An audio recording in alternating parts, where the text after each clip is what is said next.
So the 10-year treasury is up about 30 basis points and the 5 years up about 50, well, 45-ish. So over the last 2 weeks. Why is that? Especially because CPI is starting, or inflation is starting to go down. Well, the biggest thing is this talk about the debt ceiling, this huge, debacle that we're in. They're going around and around about potentially defaulting on the debt. They can't reach an agreement. So this is causing treasuries to go up. So this was something that a lot of people didn't forecast when looking at interest rates. So once this passes, we hope to see treasuries start to scale back again some more. But the big thing about this is now there's this talk about the Fed. Of course, they haven't promised anything in terms of, pausing on rate hikes.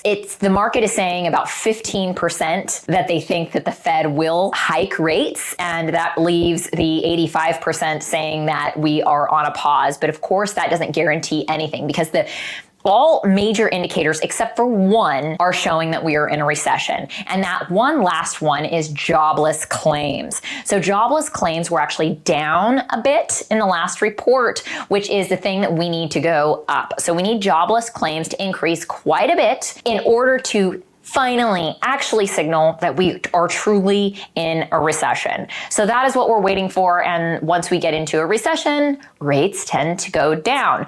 Not only that, but we are still experiencing a tightening of credit in terms of lenders that are willing to lend. We have some players coming in and out of the market. There are still some competitive options out there given the point that we're at right now. There are some lenders, but a lot of lenders want people who are more experienced. They're not going to be as aggressive on things as they were previously, and for good reason, right? Because there's a lot of uncertainty. The banking system kind of broke over the last few months with the bank collapses. And so lenders are being very careful. Banks in general are being very careful. So we are seeing a slight tick up in rates, which isn't going to help your numbers pencil on deals that you're looking at buying. But this should be temporary.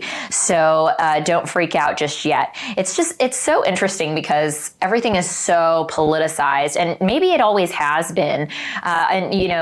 We go through bouts of, times being a little more political than others in terms of how it affects us in real estate. But it just seems like things are coming at us from all angles right now, right? Like we're in this sort of high interest rate environment. There's a lot of politics driving these interest rates and the health of the economy and things like that. And then obviously at the local level, we have, the city council trying to pass these crazy rules that limit landlords and things like this. So it's just kind of the perfect storm to create a little bit more of a challenge for investors. But that said, somebody asked me recently, would I buy in this market? And the answer is yes.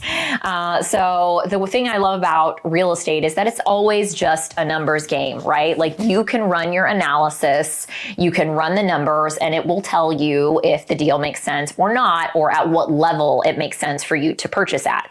So that fundamental has not changed. It does not change with the market. However, in markets like this, you might want to run some best and worst case scenarios in terms of higher vacancy versus, market vacancy. And then on the interest rate, with higher interest rates versus, a forecast of where we think interest rates are going. Like I would say my lowest forecast I would run currently would be 5%. And I ask people this question: would you rather buy in a market where rates are low and you're dealing with multiple offers, or would you rather buy in a market where rates are higher and you have less activity? Now, that being said, I can't even tell you necessarily that there's less activity on properties in San Diego. This may be the case in some other parts of the country, and especially if you're dealing with more luxury properties, but certainly with entry-level properties and smaller units, we're still seeing, or at least brokers are still seeing, decent amount of activity on those deals, and certainly multiple offers coming through when they're priced properly. But there is less competition in a high interest rate environment. In fact, most of the clients